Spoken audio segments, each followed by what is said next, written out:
Hey everyone, and welcome to week 6. This week we're going to be talking about narcotics and stimulants, which correlate to chapters 8 and 11 in your textbook. I'm not going to go over all of these this week's objectives. However, this is also located in Blackboard, so feel free to spend some time looking through what is expected of you for this week. This week's assignments include a pain management blog, a pain management as a human rights blog, an opioid crisis wiki, your chapter 8 media quiz, there is a chapter 11 quiz, and your drug research paper. This is your first rough draft, and of course your discussion board. All the assignments are pretty self-explanatory, but I did want to go over the drug research paper rough draft. So obviously the purpose of this assignment is to give you an opportunity to first write your rough draft, but then also read it and use directions to make updates on your rough draft. So what you will first do is write the rough draft, and you're going to use the sheet included in Blackboard as your first page. You will then read through your entire paper, and as you can see, there are directions here. So what is your paper's main thesis or main idea? And you're going to actually highlight the main idea in your paper. Please use the color green. Then you're going to look for evidence in your paper. So what areas in the paper are supported by references and are cited? Underline those areas in your paper that have citations within the text. Citations and references. So please make sure you are doing APA citations. I have also placed in the folder on Blackboard a website to help you with writing APA citations and references. So check all the citation references against the list provided. Highlight those that are cited improperly in yellow. So again, make sure you're citing them properly within the text and in the bibliography section using the website provided. I think I provided you with OWL Purdue. And then I'd like you to look at your paper again and highlight those sentences that need to be cited. So where did you find the information that you were stating? As you read through your paper, correct any spelling and grammar errors. And then after completing this worksheet, what are 3 things you will do to make it a better paper for your next draft? Then you are going to complete this chart, which is also located in that folder. Is your paper at least 3 pages long? Yes or no? And give yourself the points you're providing on this. The main idea, evidence in paper. So essentially you are grading yourself for this rough draft. Please note I will be going through them, so to make sure that you're grading yourself properly. All right, so bringing us to narcotics. True or false? At one time, heroin was given to morphine addicts to help them break their addiction to morphine. This is true. When heroin was first developed, it was viewed as a cure for morphine addiction, even though it's more powerful than morphine. True or false? More people in the US die from overdoses of prescription painkillers than from heroin and cocaine overdoses. This is true. True or false? More students obtain prescription drugs from the internet than any other sources. This is false. Actually, less than 2% get their drugs from the internet. 70% receive prescription drugs from family or friends or relatives. True or false? Heroin users are likely to become violent while taking the drug. This is false. Heroin puts users in a stupefied state. Thus, they're more lethargic and definitely nonviolent. True or false? Codeine, which can be found in cough syrup, is a mild narcotic. This is true. Codeine is a regulated drug and acts as a cough suppressant. True or false? Because needle exchange programs have shown to reduce the transmission of HIV, the federal government provides funding for it. This is false. While the government does acknowledge that needle exchange programs reduce transmission, they still refuse to provide funding for them. True or false? Women are more likely to die from drug overdoses than men. This is false. More men die from drug overdoses compared to women. So narcotics are opium-based drugs. Examples include morphine and heroin. They're really mentioned throughout history, but you begin to see it being a problem in society in the early 1900s. And on the right is the opium plant, or poppy.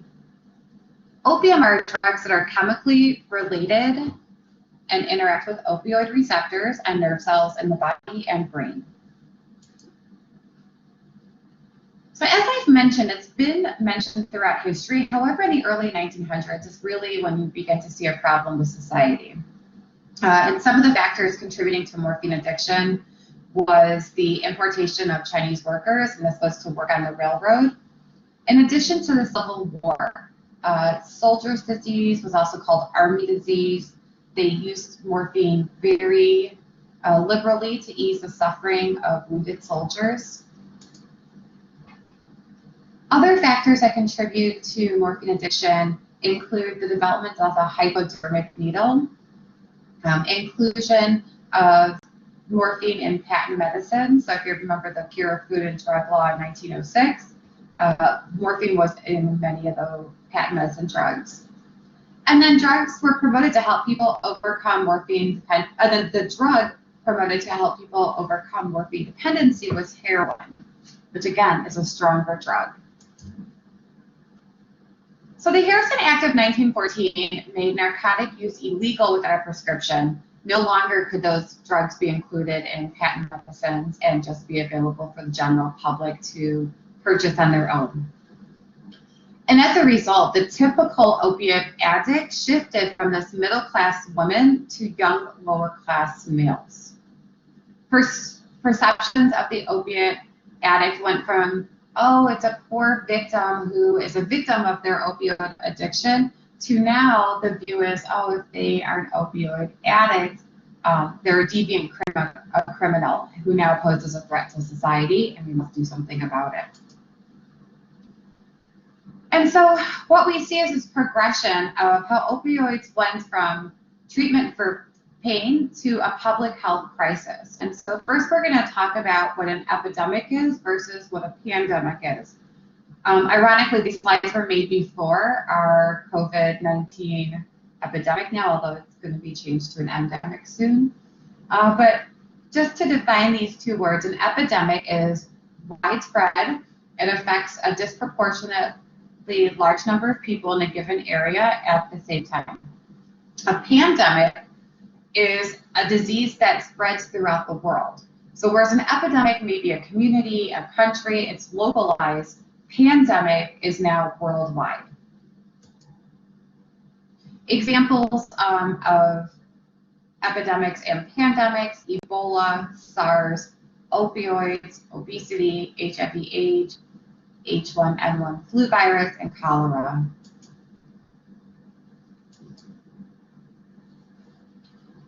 In 2017, there were approximately 192 drug overdoses, deaths per day in the United States, with almost 70% of those deaths related to prescription opioids or heroin. The number of prescription opioids sold in the US and the number of prescription opioid deaths have both quadrupled since 1999. Here's a chart that shows the overdose deaths by year. And it starts with 1999. And as you can see, by 2015, and this is just stopping at 2015, more people died from drug overdoses in 2015 than any other year on record. Nearly 2/3 of these drug overdose deaths can be attributed to opioids.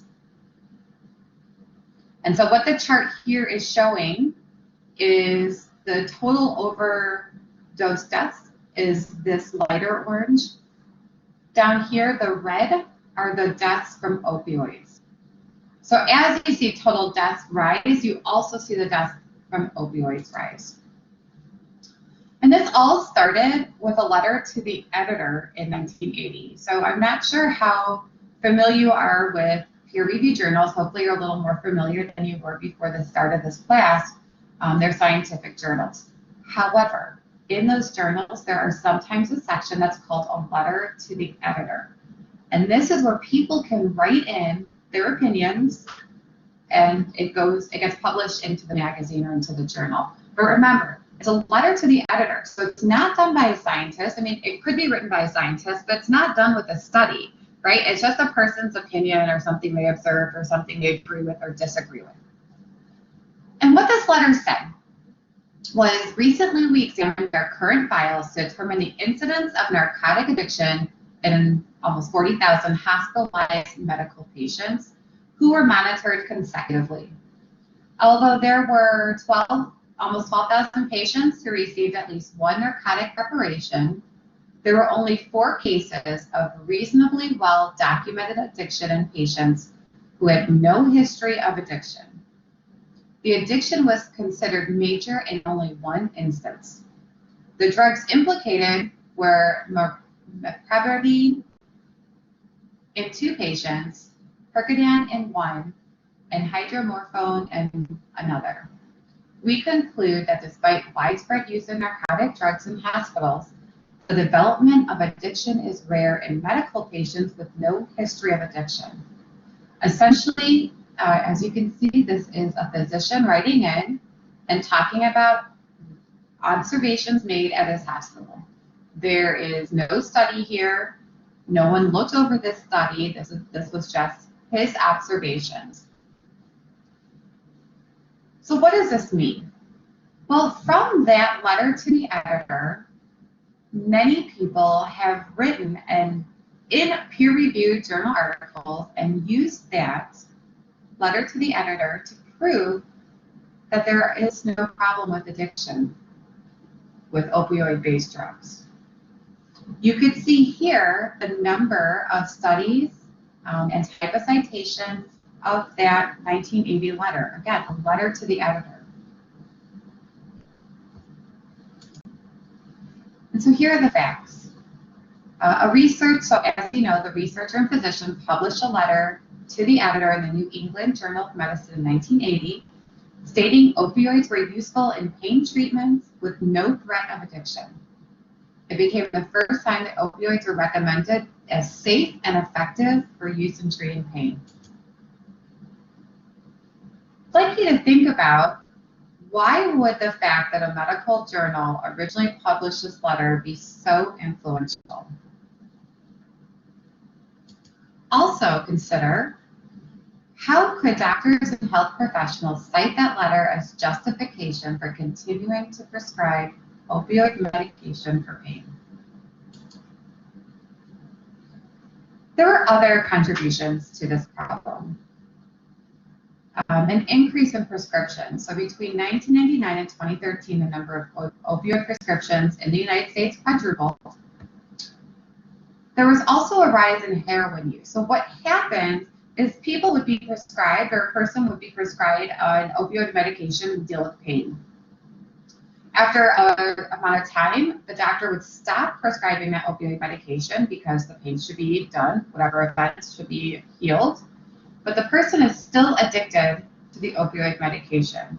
Now they couldn't get it legally. And so what would happen is they would go on the street and get heroin to continue their addictive behavior. And heroin was often cheaper. There was also a rise in fentanyl deaths. And fentanyl is an opioid that's 50 to 100 times more powerful than any other opioids, which also increases its risk for overdose deaths.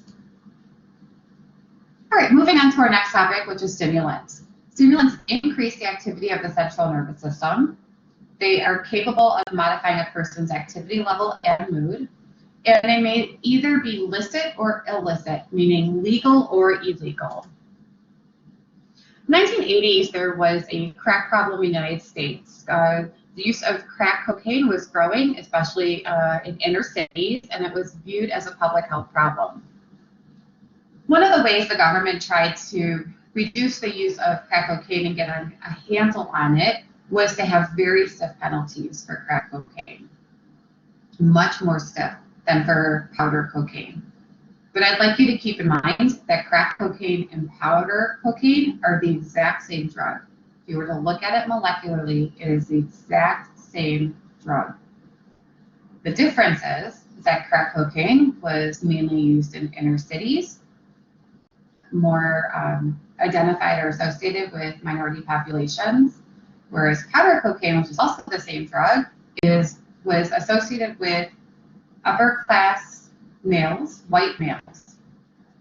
And so you see this disproportionate sentencing where a person getting caught with crack cocaine could be sentenced for the rest of their life, whereas a person being caught with powder cocaine could get a fine.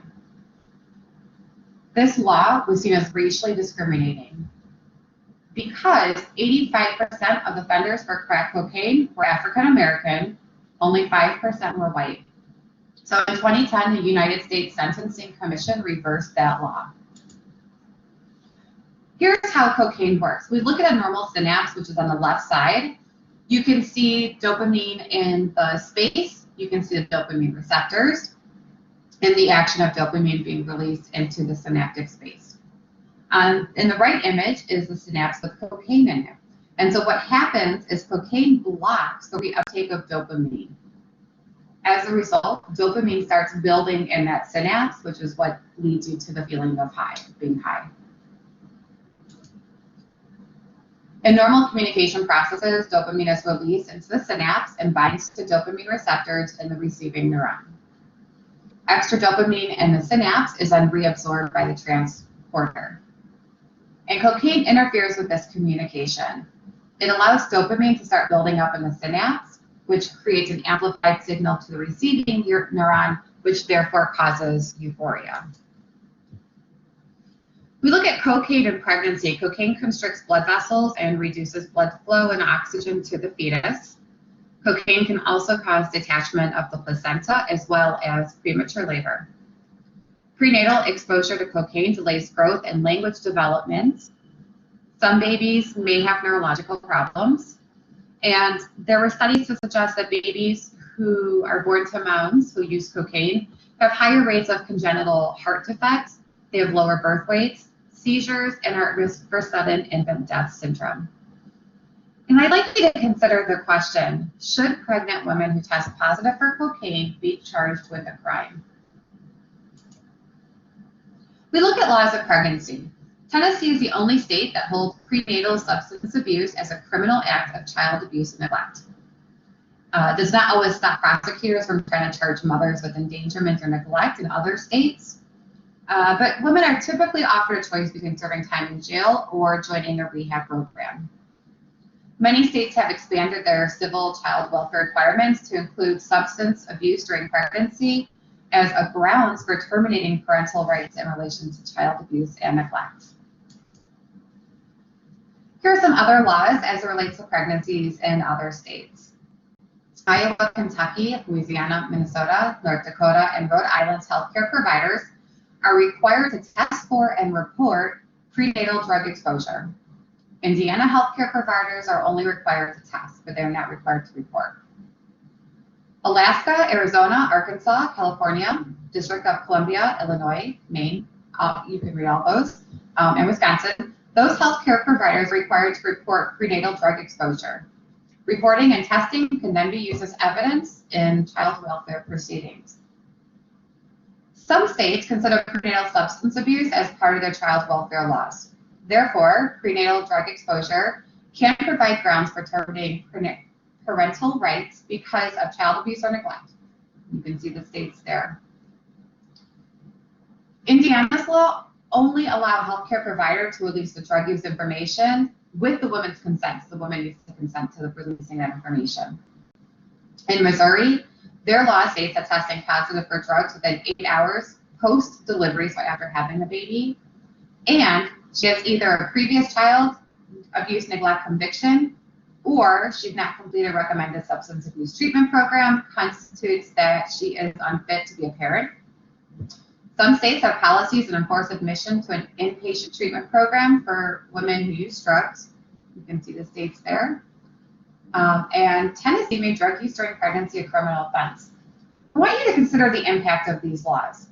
If you knew your doctor is going to test you for drugs, and if you test positive for drugs, they have to report it to the state, and now you are at risk for going to jail or being labeled an unfit mom or having your babies being taken away, how honest are you going to be with your healthcare provider? Not only how honest are you going to be with your healthcare provider, are you going to be more likely to go seek out prenatal treatment? Probably not. And so while I understand the reason behind having laws regarding drug use in pregnancy, I'm not sure this is the best way to go about it. We want women to seek out health care during pregnancy. We want women to seek out help during pregnancy and not force them to delay treatment. All right, moving on to legal stimulants, we have caffeine, which is one of the most widely used drugs. Tends to be one of my favorite drugs, but is the world's most frequently consumed stimulant. The AMA, which is American Medical Association, and the FDA recommend no more than 300 milligrams of caffeine per day. That's about 2 cups of coffee. Tea also contains caffeine and theophylline, which is also a stimulant from the same family as caffeine. Another stimulant in chocolate, theobromine, is also related chemically to caffeine, but is less powerful. So property and risks of caffeine. So caffeine is xanthine, which is a stimulant that improves work capacity, alertness, motor performance, and curbs fatigue. It also increases blood pressure in the first hour, and that blood pressure will remain elevated for up to 3 hours. It may delay, on the other hand, the progression of Alzheimer's disease, helps asthmatic breathe easier, and may reduce the risk of type 2 diabetes in younger and middle-aged women. Caffeine use by well-conditioned athletes have been found to improve endurance on a short-term basis. But caffeine taken in an empty stomach releases stomach acids and digestive enzymes, which can cause an upset stomach. So I'm sure you've heard of decaffeinated coffee. Caffeine is displaced from the coffee bean using a hot water solution, and then is taken out of the water and an organic solvent. But there's still some caffeine in decaffeinated coffee. It could be anywhere from 5 milligrams to 32 milligrams per 10 to 12 ounces. And comparing that to like a regular caffeinated coffee, which has 100 milligrams. So it's significantly reduced. In terms of medicinal uses, as I said, regular coffee drinkers are 80% less likely to develop Parkinson's disease. 2 cups a day reduce the risk of colon cancer by 20%. Harvard University conducted a study with over 100,000 participants, and they found that people who drink 1 to 3 cups of coffee are 9% less likely to develop diabetes.